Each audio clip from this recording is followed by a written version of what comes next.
Good morning all of you. આજે આપણે ભણીશું વિષય સામાજિક વિજ્ઞાન, ચેપ્ટર નંબર 15, જેમનું નામ છે આર્થિક વિકાસ. તો આગળ આપણે ઉત્પાદનના સાધનો, એમાં જમીન, મૂડી, શ્રમ અને નિયોજક, એના વિશે આપણે સમજ મેળવી ગયા. તો આગળની સમજ હવે આપણે મેળવીશું. ઉત્પાદનના સાધનોની ફાળવણી. તો જે ઉત્પાદનના 4 સાધનો કયા કયા? જમીન, મૂડી, શ્રમ અને નિયોજક.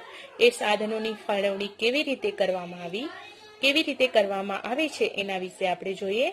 માનવીની જરૂરિયાતો અમર્યાદિત છે, એટલે કે માનવીની એવી જરૂરિયાતો છે જેની કોઈ મર્યાદા જ નથી, એટલે કે અમર્યાદિત છે.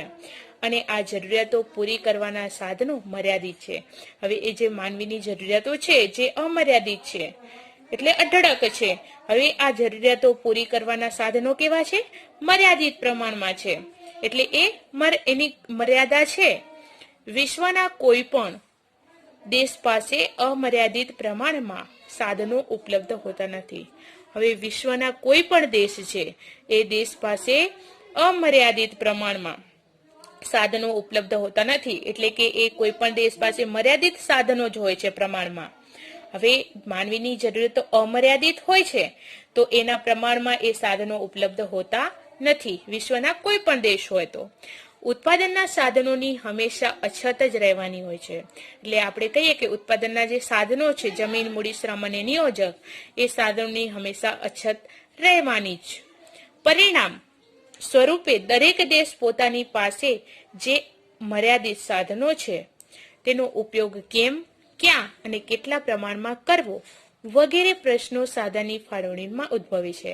હવે આપણે કહીએ કે કોઈ પણ દેશ છે, હવે એની જરૂરિયાતો ભલે અમર્યાદિત હોય અને સાધનો કેવા હોય છે? મર્યાદિત હોય છે.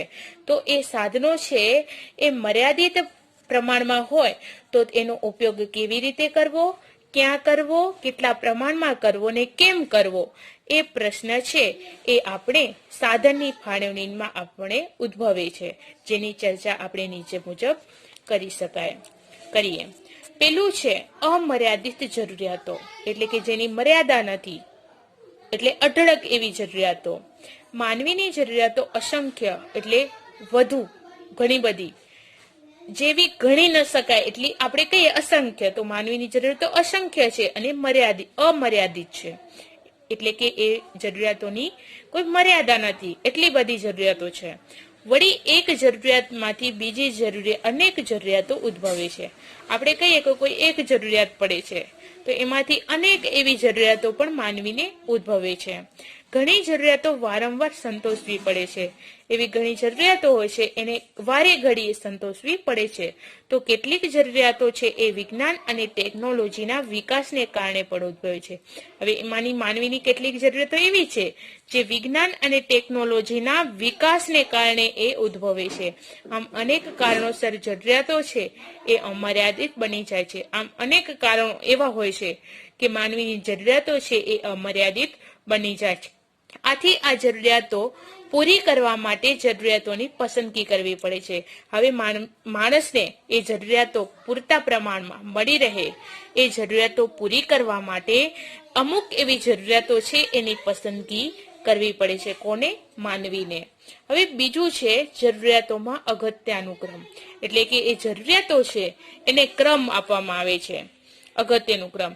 તો એના વિશે જોઈએ કે અમર્યાદિત જરૂરિયાતોની સામે ઉત્પાદનના સાધનો મર્યાદિત હોવાથી કઈ જરૂરિયાતો વધુ અગત્યની છે તે વ્યક્તિએ નક્કી કરી અને જરૂરિયાતોને અગત્યાનુક્રમ મુજબ સંતોષવી પડે છે. હવે માનવી છે, એની જરૂરિયાતો અમર્યાદિત છે. એની સામે જે ઉત્પાદનના સાધનો છે, જેમ કે જમીન, શ્રમ, મૂડી, નિયોજક, એ મર્યાદિત હોવાથી એ બધા મર્યાદિત પ્રમાણમાં છે. એ કઈ જરૂરિયાતો વધુ અગત્યની છે, એટલે કઈ જરૂરિયાતો છે એની જરૂરત વધારે છે, એ જરૂરી છે, તો એ વ્યક્તિએ નક્કી કરવી અને પછી એ જરૂરિયાતો જે જરૂરી છે એને ક્રમ આપો, એ મુજબ એને સંતોષવી પડે. જે જરૂરિયાતો વધુ અગત્યની હોય તેને પ્રથમ સંતોષવી પડે. એટલે કે જે જરૂરિયાત છે એને વધુ જ અગત્યની જરૂરિયાત છે, એટલે આપણે કહીએ કે જેની જરૂરત વધારે છે એવી જરૂરિયાતો છે એને પ્રથમ ક્રમ આપી અને એને સંતોષવી પડે છે, અને ત્યારબાદ અન્ય જરૂરિયાતો અને એના પછી જે અન્ય બીજી અનેક જે જરૂરિયાતો છે એને સંતોષવી. આમ ઉત્પાદનના સાધનો મર્યાદિત હોવાથી જરૂરિયાતોમાં અગત્યાનુક્રમ નક્કી કરવો પડે છે. હવે એ ઉત્પાદનના સાધનો મર્યાદિત છે, એ મર્યાદિત હોવાથી જરૂરિયાતોમાં અગત્યાનુક્રમ ક્રમ આપવાનું નક્કી કરવો પડે છે. હવે ત્રીજી બાબત છે મર્યાદિત સાધનો. ઉત્પાદનના સાધનોમાં મુખ્યત્વે કુદરતી સંપત્તિ અને માનવ સંપત્તિ હોય છે. હવે ઉત્પાદનના સાધનો મુખ્યત્વે કેવી સંપત્તિ હોય છે? કુદરતી હોય છે, જે કુદરતી આપેલી સંપત્તિ હોય છે, અને માનવ સંપત્તિ એટલે કે માનવીય એટલે કે માનવીની સંપત્તિ હોય છે. હવે આપણે કહીએ કુદરતી સંપત્તિ કઈ છે? તો જમીન છે એ કુદરતી સંપત્તિ છે, જ્યારે મૂડી છે એ માનવીય સંપત્તિ કહેવાય. કારણ કે જ્યારે એ વ્યક્તિ છે એ જમીન ખેડે છે, ઉત્પાદન કરે છે અને કોઈ પણ વસ્તુ છે ઉત્પન્ન થાય છે, હવે એ વસ્તુ છે એ વેચે છે ત્યારે એને મૂડીના સ્વરૂપમાં મળે છે, તો એ માનવીય સંપત્તિ કહેવાય. શ્રમ કરે છે વ્યક્તિ, તો એ માનવીય સંપત્તિ કહેવાય. એ માનવી શ્રમ કરીને જે આવક મેળવે છે એને માનવીય સંપત્તિ કહેવાય. આ તમામ સાધનો મર્યાદિત હોય છે. હવે આપણે કહીએ કે એ બધા સાધનો છે એ મર્યાદિત પ્રમાણમાં હોય છે. કયું? જમીન, મૂડી, શ્રમ અને નિયોજક. તેથી તેનો કરકસરપૂર્વક ઉપયોગ કરવો પડે અને પસંદ કરેલી જરૂરિયાતોને લક્ષમાં લઈ અને એ સાધનોની ફાળવણી પણ કરવી પડે છે. તો એ થઈ મર્યાદિત સાધનોની આપણે સમજ મેળવી. ચોથું છે સાધનોનો વૈકલ્પિક ઉપયોગ. જરૂરિયાત સંતોષવાના સાધનો છે એ મર્યાદિત પ્રમાણમાં હોય છે. એટલું જ નહીં, પરંતુ તે વૈકલ્પિકો ધરાવે છે, એટલે કે વૈકલ્પિક ઉપયોગો પણ ધરાવે છે સાધનો. ઉત્પાદનનું કોઈ પણ સાધન છે એ એક કરતા વધુ ઉપયોગમાં આવતું હોય તો તે સાધન અને ઉપયોગ એ ધરાવે છે. આ સાધનનો એક સમય એક જ ઉપયોગ થઈ શકે છે. હવે આપણે કહીએ કે અમુક સાધનો એવા છે જે ઉત્પાદનના, તો એનો એક જ વાર એ સાધનનો ઉપયોગ થાય છે. જેમ કે આપણે કહીએ કે તેથી એનો ઉપયોગ છે એ વૈકલ્પિક કહેવાય છે. આપણે કહીએ કે જમીનમાં ઘઉંનો પાક વાવીએ, હવે એ પાકનું વાવેતર કરીએ તો ઘઉં વાવીએ છીએ તો બાજરી, મકાઈ અને મગફળી છે કે કોઈ અન્ય પાક લઈ શકાતું નથી, કારણ કે એ વૈકલ્પિક ધોરણે આપણે બધા એક સાથે એનો પાક નથી લઈ શકતા. ઘઉંનો પાક લઈએ તો બાજરી, મકાઈ અને મગફળીની પાકને જતો કરવો પડે છે, એટલે કે જમીનના અન્ય ઉપયોગ જતા કરવા પડે છે. આમ ઉપરોક્ત પરિસ્થિતિમાં વધુમાં વધુ જરૂરિયાત સંતોષાય તે રીતે ચીજવસ્તુઓ અને સેવાઓના ઉત્પાદનમાં સાધનોની ફાળવણી પણ કરવામાં આવે છે. તો એ થઈ સાધનોનો વૈકલ્પિક ઉપયોગ. તો હવે આપણે સમજ મેળવીશું આગળ ઉત્પાદનના સાધનોની ફાળવણીની પદ્ધતિઓ, એટલે કે જે ઉત્પાદનના સાધનો છે શ્રમ, મૂડી, નિયોજક, એ સાધનો છે એની ફાળવણીની પદ્ધતિઓ કેવી હોય? તો એની બે પદ્ધતિઓ છે, બજાર પદ્ધતિ અને સામાજિક પદ્ધતિ, સમાજવાદી પદ્ધતિ. તો એની આપણે સમજ મેળવીએ. ઉત્પાદનના સાધનો જેમ કે શ્રમ, મૂડી, નિયોજક, એ બધા ઉત્પાદનના સાધનો છે એની શ્રેષ્ઠ ફાળવણી કરી, એટલે કે એની ફાળવણી કરવામાં આવી અને વધુમાં વધુ ઝડપથી આર્થિક વિકાસ થાય. એ આર્થિક વિકાસ થાય એ પ્રાપ્ત કરવાનો દરેક દેશ છે એ પ્રયાસ કરતો હોય છે. એટલે કે દરેક દેશને એવી ઈચ્છા હોય છે કે એ દેશ પ્રત્યે આર્થિક વિકાસ ઝડપથી વધે. ઉત્પાદનના સાધનોની ફાળવણીની મુખ્ય બે પદ્ધતિઓ છે, બજાર પદ્ધતિ અને સમાજવાદી પદ્ધતિ. આ બંને પદ્ધતિ એકબીજાથી તદ્દન વિરોધી છે. એટલે આપણે કહીએ કે એ બંને પદ્ધતિ, બજાર પદ્ધતિ અને સમાજવાદી પદ્ધતિ, એ બંને પદ્ધતિ એકબીજાથી તદ્દન એટલે સાવ વિરોધમાં છે. આ બંને પદ્ધતિઓનો સમન્વય કરી અન્ય પણ કેટલીક પદ્ધતિઓ વિકાસ પામી છે. હવે આપણે કહીએ કે એ બંને પદ્ધતિઓનો સમન્વય કરી ભેગી કરી અને એના સિવાયની બીજી કેટલીક પદ્ધતિઓ છે એનો પણ વિકાસ થયો છે. દરેક દેશ પોતાને અનુરૂપ હોય એવી એક યા બીજી પદ્ધતિ સ્વીકારે છે. એટલે આપણે કહીએ કે દરેક દેશ, આપણા ભારત સિવાયના કેટલાક દેશો છે, એટલે ઘણા બધા એવા દેશો છે એ પોતાને દેશને અનુરૂપ એવી કોઈ પણ બીજી પદ્ધતિ હોય એનો પણ સ્વીકાર કરે છે. ઉત્પાદનના સાધનોની ફાળવણી અંગેની મુખ્ય પદ્ધતિઓની સમજૂતી આ પ્રમાણે છે. એટલે કે આપણે કહીએ કે ઉત્પાદનના સાધનોની ફાળવણી કરવામાં આવે છે, એ ફાળવણી અંગેની કેટલીક એ માની મુખ્ય પદ્ધતિઓની સમજૂતી આ મુજબની છે. એમાંની પહેલી પદ્ધતિ છે બજાર પદ્ધતિ. અમેરિકા, જાપાન વગેરે જેવા દેશો છે એ પોતાનો આર્થિક વિકાસ છે એ બજાર પદ્ધતિથી કર્યો હતો. એટલે કે એ અમેરિકા, જાપાન એ દેશ છે એ પોતાનો આર્થિક વિકાસ છે એ બજાર પદ્ધતિ દ્વારા કર્યો હતો. બજાર પદ્ધતિને મૂડીવાદી પદ્ધતિ તરીકે ઓળખવામાં આવે છે. મિત્રો, બજારવાદી પદ્ધતિને કઈ પદ્ધતિ તરીકે ઓળખવામાં આવે છે? તો મૂડીવાદી પદ્ધતિ. આ પદ્ધતિમાં ઉત્પાદનના સાધનોની ફાળવણી નફાના આધારે થાય છે. એટલે આપણે કહીએ કે મૂડીવાદી પદ્ધતિ અથવા તો બજાર પદ્ધતિ છે એમાં ઉત્પાદનના જે સાધનો છે, શ્રમ, મૂડી, નિયોજક, તો એની ફાળવણી એ નફાના રૂપના આધારે કરવામાં આવે છે. આ પદ્ધતિમાં ઉત્પાદન અને તેની સાથે સંકળાયેલા આર્થિક નિર્ણયોમાં કેન્દ્ર સ્થાને નફો હોય. હવે આપણે કહીએ કે એ પદ્ધતિ છે એ પદ્ધતિમાં બજાર પદ્ધતિમાં ઉત્પાદન અને તેની સાથે જે આર્થિક નિર્ણયો હોય એ કેન્દ્ર સ્થાને નફો હોય છે. એટલે કે નફો હોય છે, એમને નફો થાય છે.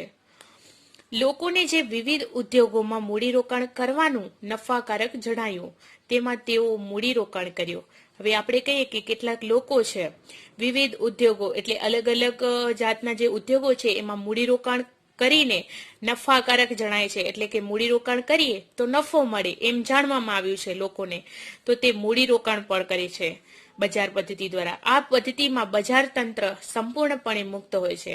હવે આ પદ્ધતિ છે એમાં બજાર પદ્ધતિ છે એમાં બજાર તંત્ર છે એ સંપૂર્ણપણે પૂરેપૂરો મુક્ત હોય છે, છૂટો હોય છે.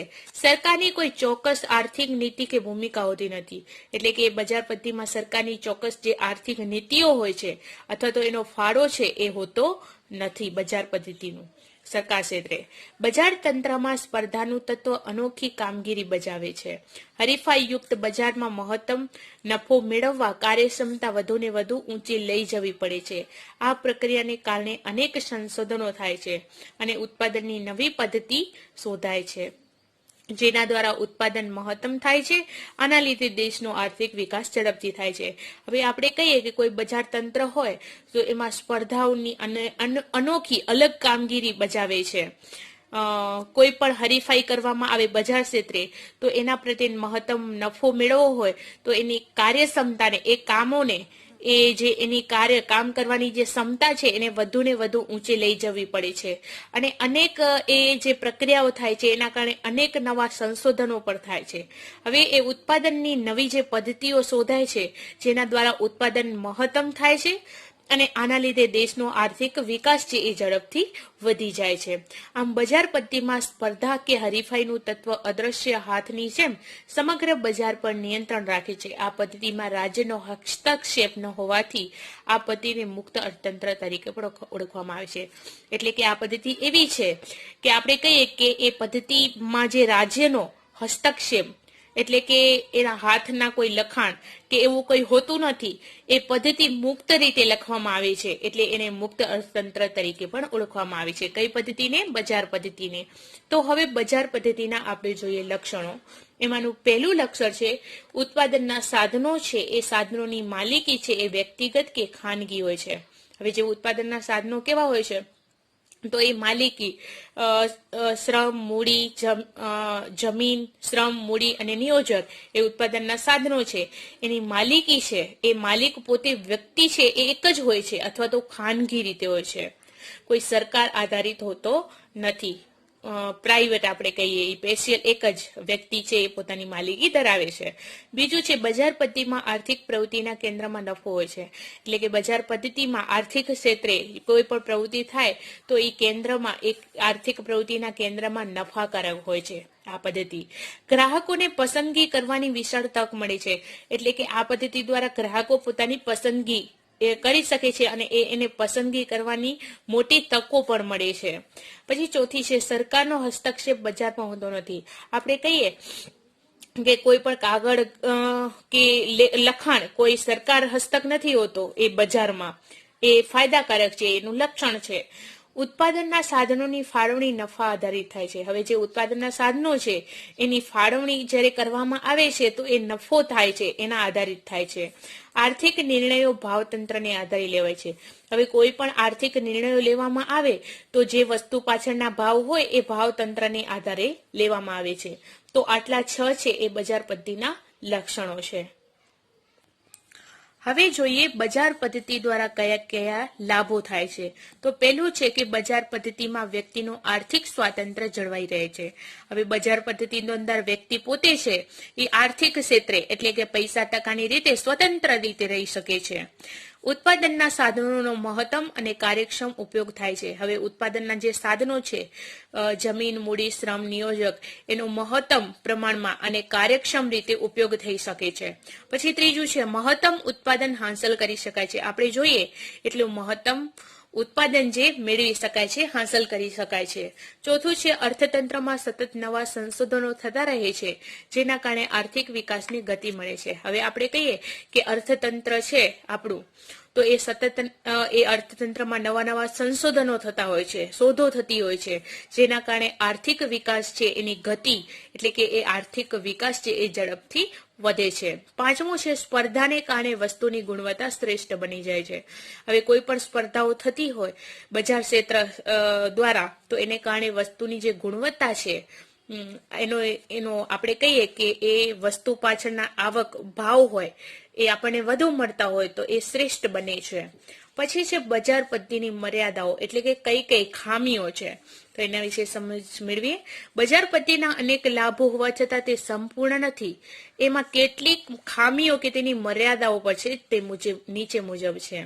પેલું છે નફાને ધ્યાનમાં રાખીને ઉત્પાદન થતું હોવાથી મોજ શોખની વસ્તુઓનું ઉત્પાદન વધુ થાય અને પ્રાથમિક જરૂરિયાતોની વસ્તુઓનું ઉત્પાદન ઘટે છે. હવે આપણે કહીએ કે નફો આપણે કોઈ વસ્તુ પાછળ નફો થાય છે એ ધ્યાનમાં રાખીએ તો ઉત્પાદન થતું હોવાથી જે આપણી મોજ શોખની વસ્તુઓ છે એનું ઉત્પાદન વધી જાય છે અને જે પ્રાથમિક ક્ષેત્રની જરૂરિયાતો છે રોટી, મકાન એવી વસ્તુઓનું ઉત્પાદન ઘટી જાય છે. બીજું છે રાજ્યની કોઈ પણ નીતિ વિષયક ભૂમિકા ન હોવાથી કુદરતી સંપત્તિનો દુર્વ્યય થાય છે. એટલે રાજ્યની કોઈ એવી નીતિ વિષયકો ભૂમિકા એનો ફાળો ન હોય રાજ્યનો તો કુદરતી જે સંપત્તિઓ છે એનો દુર્વ્યય થાય છે. એટલે કે આપણે કહીએ કે એ વ્યર્થ જાય છે કુદરતી સંપત્તિઓ. ત્રીજું છે ગ્રાહકોની બજાર વિશેની અજ્ઞાનતાના કારણે તેનું શોષણ થાય છે. એટલે કે ગ્રાહકોની જે બજાર ક્ષેત્ર વિશેની જે અજ્ઞાનતાઓ હોય એના કારણે એનું શોષણ થાય છે એટલે ગ્રાહકોનું. ચોથું છે સંપત્તિ અને આવકનું કેન્દ્રીકરણ થવાથી આવકની અસમાનતામાં વધારો થાય છે. એટલે સંપત્તિ અને આવકનું કેન્દ્રીકરણ થાય એના દ્વારા જે આવક મળે છે હવે એ આવક છે એ આવકના ક્ષેત્રે અસમાનતાઓ જોવા મળે છે. એટલે સમાન ભાવો જોવા મળતા નથી તો એ આવકની અસમાનતામાં વધારો થાય છે. પાંચમું છે ઇજારાશાહી આર્થિક અસ્થિરતા, મજૂરોનું શોષણ વગેરેનો ભય રહે છે. હવે એના દ્વારા એ આપણે કહીએ ખામીમાં તો ઇજારાશાહી આર્થિક અસ્થિરતા જોવા મળે અને મજૂરોનું શોષણ થાય છે. ઘણું કામ કરવામાં આવે અને એને રૂપિયા ઓછા આપવામાં આવે તો એવું શોષણ છે એ વગેરેનો ભય છે એ બજાર પદ્ધતિ આપણે કહીએ તો એ ખામી રૂપ છે. હવે આગળ જોઈએ આપણે સમાજવાદી પદ્ધતિ એટલે કે એ બીજી પદ્ધતિ ઉત્પાદનના સાધનોની ફાળવણીની પદ્ધતિઓમાં આપણે કહીએ તો સમાજવાદી પદ્ધતિ એની આપણે સમજ મેળવીએ. બજાર પદ્ધતિની અનેક ખામીઓ એટલે કે આપણે કહીએ કે મર્યાદાઓ તથા અમુક સમાજવાદી પદ્ધતિ તરીકે નિષ્ફળતાઓ મળી છે. એના પરિણામ સ્વરૂપ સમાજવાદી પદ્ધતિનો ઉદ્ભવ થયો. હવે રશિયા અને ચીન જેવા દેશો છે આ પદ્ધતિ અપનાવી અને ઝડપથી આર્થિક વિકાસ હાંસલ કર્યો હતો. હવે આપણે કહીએ કે બજાર પદ્ધતિ દ્વારા એ રશિયા અને ચીન જેવા દેશો છે એ પદ્ધતિ અપનાવે છે અને ઝડપથી આર્થિક વિકાસ હાંસલ કરે છે. હવે સમાજવાદી આર્થિક પદ્ધતિ એ બજાર પદ્ધતિથી તદ્દન વિરોધી છે. આપણે કહીએ કે સમાજવાદી આર્થિક પદ્ધતિ છે એ જે બજાર પદ્ધતિ છે એનાથી તદ્દન એટલે અલગ આપણે કહીએ કે જુદી અલગ છે અને વિરોધી છે. સમાજવાદી આર્થિક પદ્ધતિમાં બધા જ આર્થિક નિર્ણયો રાજ્યતંત્ર દ્વારા લેવામાં આવે છે. હવે આપણે કહીએ કે જે વાદી આર્થિક પદ્ધતિ હોય એમાં એના બધા નિર્ણયો રાજ્યતંત્ર દ્વારા લેવામાં આવે છે. હવે એ ઉત્પાદનના બધા જ સાધનોની માલિકી છે એ રાજ્યની હોય છે. હવે એ સમાજવાદી આર્થિક પદ્ધતિમાં આપણે કહીએ કે એ બધા નિર્ણયો રાજ્યતંત્ર દ્વારા લેવામાં આવે છે. હવે એ ઉત્પાદનના જે સાધનો છે, જમીન, મૂડી, શ્રમ, નિયોજન, એ સાધનોની માલિકી કોની હોય છે? રાજ્યની હોય છે. આ પદ્ધતિમાં સમગ્ર અર્થતંત્રનું સંચાલન છે એ કોણ કરે છે? તો રાજ્ય દ્વારા થાય છે. ઉત્પાદન, મૂડીરોકાણ, સાધનોની ફાળવણી, ઉત્પાદનની વહેંચણી વગેરે સમાજની જરૂરિયાતને ધ્યાનમાં રાખીને રાજ્ય દ્વારા કરવામાં આવે છે. હવે ઉત્પાદન કહીએ, કોઈ મૂડીરોકાણ, સાધનોની ફાળવણી, ઉત્પાદનની વહેંચણી વગેરે એ સમાજની જરૂરિયાતો છે. હવે એ જરૂરિયાતોને ધ્યાનમાં રાખીને રાજ્ય દ્વારા એ આપણે કહીએ તો એ વહેંચણી કરવામાં આવે છે. સમાજવાદી પદ્ધતિમાં કેન્દ્ર સ્થાને નફો નહીં પણ સમગ્ર સમાજનું કલ્યાણ રહેલું હોય છે.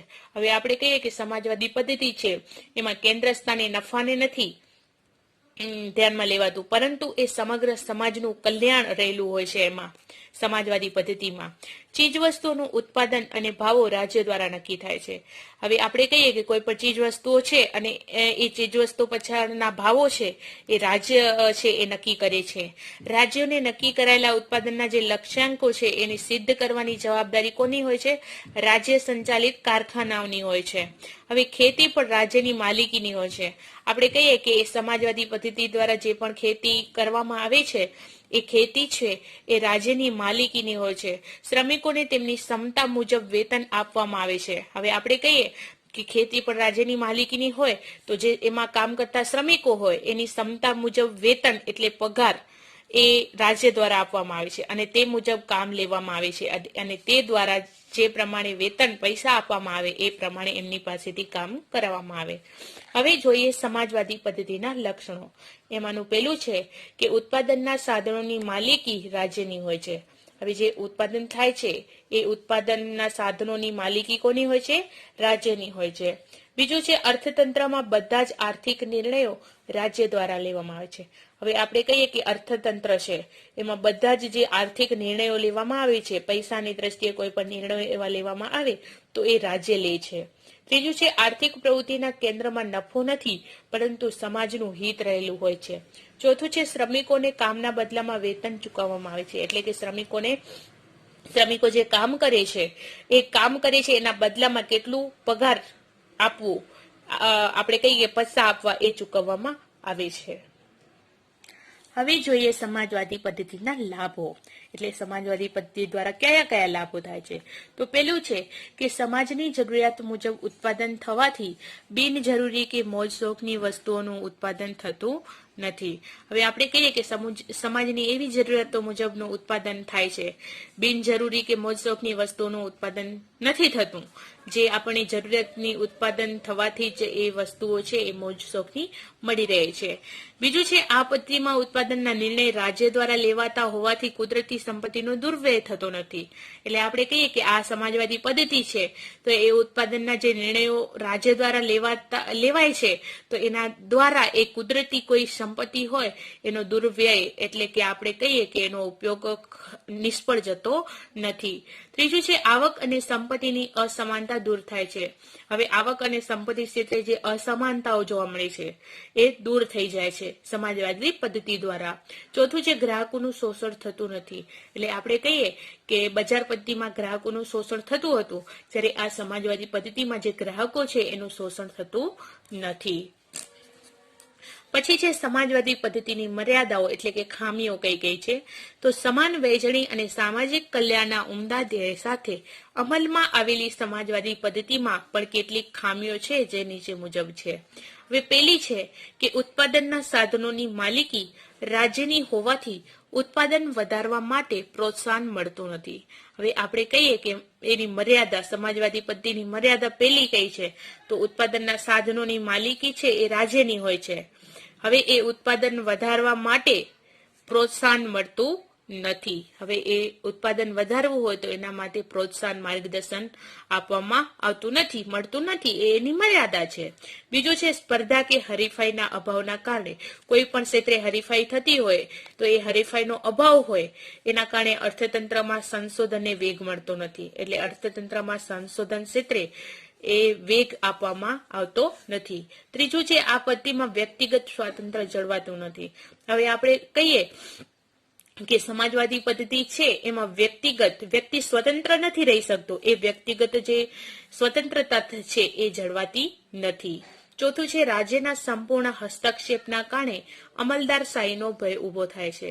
હવે આપણે કહીએ કે રાજ્યની સંપૂર્ણ જવાબદારી હોય તો આપણને એવો ભય ન રહે, પરંતુ અહીંયા રાજ્યને સંપૂર્ણ હસ્તક્ષેપ, આપણે કહીએ કે એ હસ્તક્ષેપ, હાથથી લખેલું કોઈ લખાણ હોય, કાયદાઓ હોય, તો એના પહેલા આપણે કહીએ કે કોઈ એનો અમલ કરનાર જે અમલદારશાહી હોય એનો આપણને ભય રહે છે, એ ભય આપણા માટે ઉભો થાય છે. તો એ સમાજ પદ્ધતિની એક મહત્વની મર્યાદા ગણી શકાય.